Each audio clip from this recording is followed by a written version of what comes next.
ఇప్పుడు జగనన్న చెప్పిన పాట పంపిస్తాము సార్. రోడ్లను పూర్తి చేసే బాధ్యత నాది. రోడ్డుతో పాటు కాలువలు కూడా పూర్తి చేస్తాం. అదే విధంగా మీరు గమనించాలి. కొంతమంది అనుకుంటారు 5 సంవత్సరాలు ఎందుకు చేయలేదని. నేను 5 సంవత్సరాల్లో ఏమేం చేశానో మీకు చెప్తా వినండి. మీ ఊర్లోనే హాస్పిటల్ కడతా ఉన్నామా లేదా? మీ ఊర్లోనే సచివాలయం ఉందా లేదా? మీ ఇంటి దగ్గరికి వాలంటీర్ వస్తా ఉన్నారా లేదా? ఈ రోజు అంగన్వాడీ స్కూల్ 2 పెట్టామా లేదా చెప్పండి. మీరే ఇక్కడే కట్టిస్తున్నాం. అదే విధంగా మీరందరూ గమనించండి. పలమనేరు పట్టణంలో మీరందరూ కూడా నేను ఎమ్మెల్యే కాకముందు ఎప్పుడైనా ప్రభుత్వ ఆసుపత్రికి పోయిందా? ఉన్నది. ప్రభుత్వ ఆసుపత్రి చూశారు కదా, మన గవర్నమెంట్ హాస్పిటల్. నేను ఎమ్మెల్యే కాకముందు ఎట్లా ఉండింది, ఈ రోజు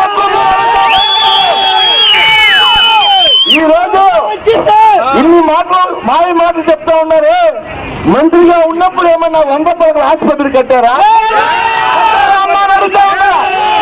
ఈరోజు మీరు నన్ను ఆశీర్వదించి ఓట్లేసి గెలిపిస్తే 100 పడకల ఆసుపత్రి పూర్తి చేసి పూర్తి వసతులతో ఈ రోజు వైద్యం అందిస్తా ఉన్నామా లేదా అడుగుతా ఉన్నా.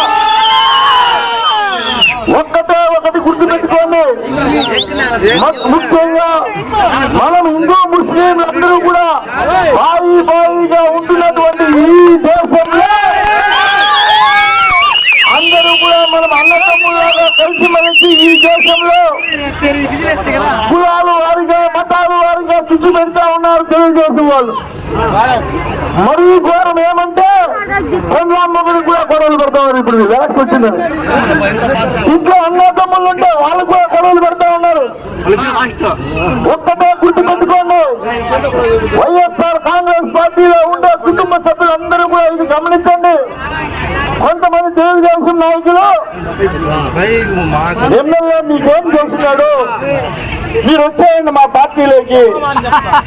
నేను అడుగుతా ఉన్నా, మీరు మంత్రిగా ఉన్నప్పుడు ఎవరికేమి చేసినారు చెప్పండి. ఈ రోజు చిత్తశుద్ధిగా పనిచేసి ప్రజలకు అందాల్సినటువంటి ప్రతి సంక్షేమ పథకం నేరుగా మీ అకౌంట్ లోకి వస్తా ఉందా లేదా? ఇక్కడ ఏమైనా జన్మభూమి కమిటీ పెట్టి తెలుగుదేశం వాళ్ళకే చేయాలా లేదంటే చేయకూడదు అనే మనం ఎప్పుడైనా మేము చెప్పామని అడుగుతూ ఉన్నా.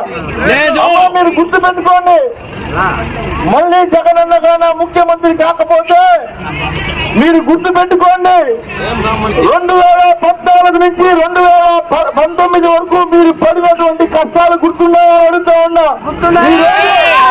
డ్వాక్రా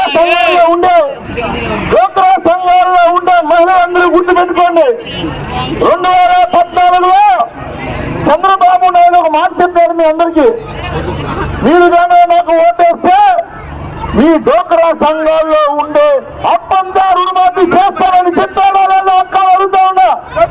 చెప్పాడా లేదా అమ్మా? చెప్పాడా లేదా? ఎవరికైనా ఒక్కరికైనా చేశారా డ్వాక్రా రుణమాఫీ? చేశారా అక్క?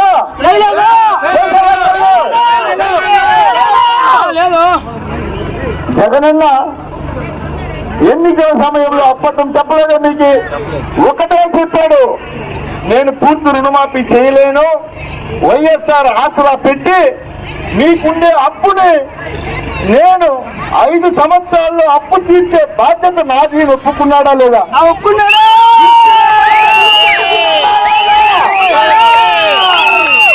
ఇచ్చిన మాట నిలబెట్టుకున్నాడా లేదా? ఈరోజు మీరు నమ్మాల్సింది ఒకటి, చెప్పిన మాట నిలబెట్టుకున్నాడైతే జగన్మోహన్ రెడ్డి గారు, చెప్పిన మాట తప్పినాడైతే చంద్రబాబు నాయుడు గారు. ఇప్పుడు మీరు చెప్పండి, ఎవరికి ఓటు వేయాలి?